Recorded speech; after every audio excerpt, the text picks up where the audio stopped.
it was not sunshine and rainbows when Nick Underhill asked Dennis Allen one question. He asked Dennis Allen about Hard Knocks because the Saints and the Jets and a couple other teams are like finalists for Hard Knocks. You could smell the fear in Dennis Allen's voice when he was asked about Hard Knocks. Thomas, play that. Seems like it could be forced on the Hard Knocks. How would you just feel about that if it was the Saints? I wouldn't like it. Why not? Because I just want to focus on our football team and getting better. And any distractions are exactly that. They're just distractions that keep you from ultimately reaching your goal. I mean, that face, Andrew, he looked like he just saw somebody drown in the lake. He's kind of a fence rider too. So when he says something that emphatically, you're like, I don't know. I paid attention to that. I'm like, oh, shit. He doesn't want to be on Hard Knocks. No, he does not. Which honestly, like, I'm not joking here. Like, I want that to happen. Oh, I watched that video. It makes me want it more. Because like on some level, like, obviously I want the Saints to win, so I don't want to disrespect Dennis Allen and be like, you don't know what's best for the team. I do. This should happen.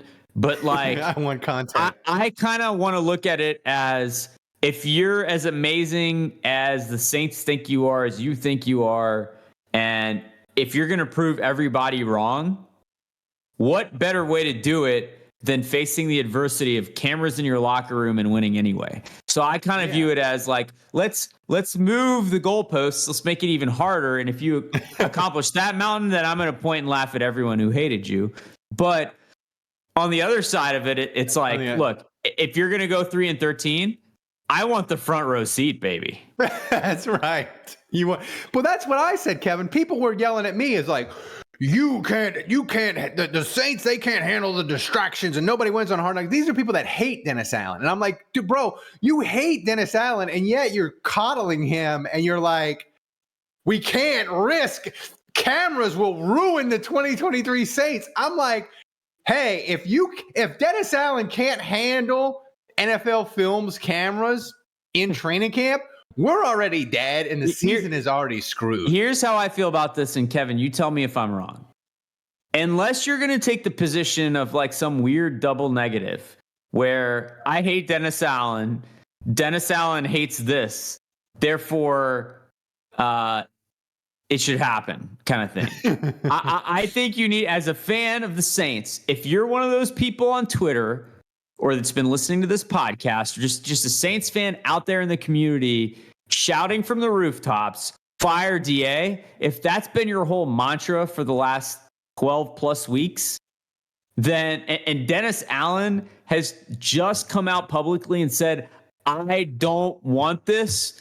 Keep these cameras out of my building. I don't want to be on NFL Network. Or sorry, what is it? HBO Max? Yeah, HBO. Max now. It would be Max now. Yeah. I mean, if you hate Dennis and you're one of those fire DA guys, he's basically told you should root for this in no uncertain terms. Kevin, I know you got chicken in your mouth, but you got something you need to say? Okay. So I went and researched the teams on Hard Knocks and how they did. Oh, boy. On the season. Is it good? Less than 500. So I could confirm 7 of the teams that went on Hard Knocks made the playoffs. That's not bad. At least 7. There have been, Christ's sake, where the hell is my? The 2010 Jets there have been good, 19. Right? There have been 19 seasons or 19 teams on Hard Knocks. Wow, so seven made it, 12 didn't. Well, 7 definitely made it. I can't remember if I don't think the 2022 Lions made it. No, they didn't. So then that would be another one that. So then that would be another one that didn't make it. Yeah. The 2021 Colts did not qualify. Okay, so then that's definitely another one. And then make sure, they made it. I mean, but here's the thing, Kevin. Like, if the Saints, so it definitely seems like it's 7 and 12 for teams that made the postseason and didn't. And of the teams that didn't make the postseason, nearly all of them, with the exception of the Lions and maybe the Chargers, were abysmal. Oh, Mo. Oh, no. Well, I'm talking like 5-11, 6. I'm talking like 5-11 and worse. I'm kind of like at a place. So what I'm getting at with my previous comment is like, It's either make the mountain so high to climb, and Dennis Allen climbs it anyway, that he's defied all the odds. That would be epic. But also, like, if you're gonna fail, just go ahead and leave no doubt. Like, I don't think any of us can put up with another 7-9 season where he's kind of like, cliff hanging, hanging on the edge of the cliff, and he's like, maybe he won't get fired. Maybe he'll stick around another year. We'll have even more, Andrew. We'll have even more ammunition because the Dennis Allen hater people, which you may even converts. I mean, he may look really bad for Hard Knocks, and we'll go back to Hard Knocks, and we'll be like, remember when Dennis Allen did A, B, and C?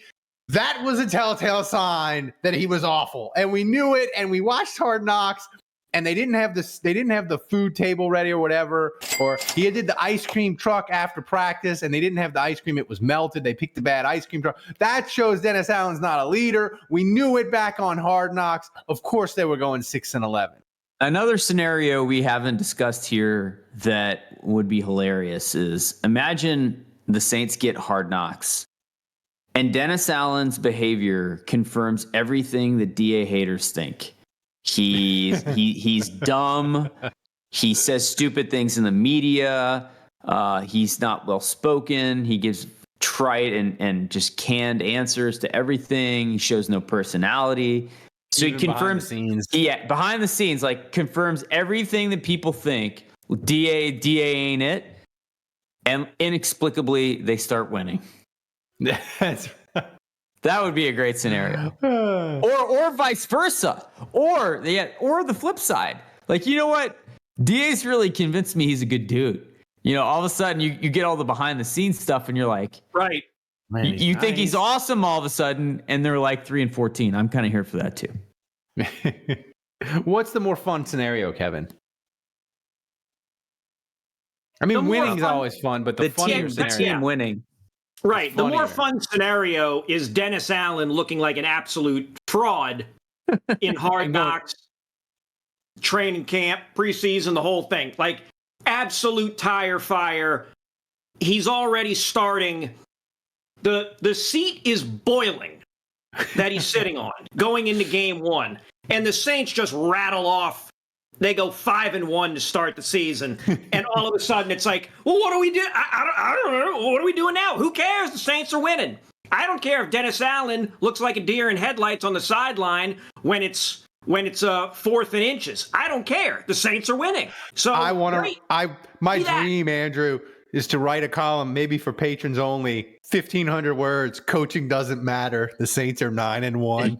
Because Dennis Allen is a total. What's funny about those like dug-in DA people is like, the internet's got plenty of them, but we all have that one friend who has that weird opinion about that one guy who sucks, and it's almost like Barry McCogner about Tom Brady. It's like some of these guys, they're just dug in, and like they may go dormant for a while, they may not say anything for a while, but they wait for that one pick in that one game, and I told you the guy sucks. Yeah, he could go on a run like Tom Brady where he wins 3 Super Bowls in 5 years, but the second he gets a favorable call, you're back to your shtick. That's my mom with DA. She hates DA. I mean, if they get on Hard Knocks, I might have to get her a Max subscription so she can watch it, and she can literally hate watch DA behind the scenes every week. By the way, quick shout outs to the Ulrich family who says hello. And more importantly, Jerry, who has a birthday today. Happy birthday, Jerry. Hello, Jerry. So, Thomas, do you have a donations update? Am I going to have to drink the Underberg? Well, I don't know. We had a few donations, though. Gator 3600 has subscribed for free with Amazon Prime, and thank you. Thanks to Biloxi Blues for 200 bits. Thank you, Biloxi Blues. And by the way, my wife has all the shirts mailed out for all the $12 t-shirt tier people. Thanks for supporting us. You'll be getting those in the next week or so, depending on where you are. And we ship all over the world. We're shipping to Scotland, New Zealand, Australia. So thanks to all the people that are on the t-shirt tier. Poland. And we'll ship to Poland. I mean, it might have to get you might have to, once we get to the border of Poland, it might have to be like a wagon and then a carrier pigeon and then like a and then a horse-drawn carriage. But have we mailed our swag to every continent except Antarctica? That's correct. That's incredible. Even Australia? Yes. Australia. Yeah. We've even come on, Nick Knight. We've done multiple. Nick Knight's like our most loyal, awesome listener. Yeah, we've done multiple. What about African Asia? countries. What about Asia? Oh, Asia too. And we've done Asia. We've done Turkey, and we've done like 2 or 3 countries in Africa. Like we're good. We gotta find some penguin researcher at like Ice Station Zebra or whatever the hell they call it. That's like 100 miles off the tip of Argentina there. We sent some swag to Malta. You know that. Yeah, we did. Oh yeah, right. That I mean, it's either Saints Happy Hour swag or Buffalo Bills championship swag. I mean, that's that's where all of it is. It's in Malta. Yeah. It's in Malta and in Uganda. Thanks for watching the Saints Happy Hour. Subscribe to our YouTube channel, then find us wherever you get your podcast, and finally go to saintshappyhour.com and become a patron of the best Saints podcast on earth.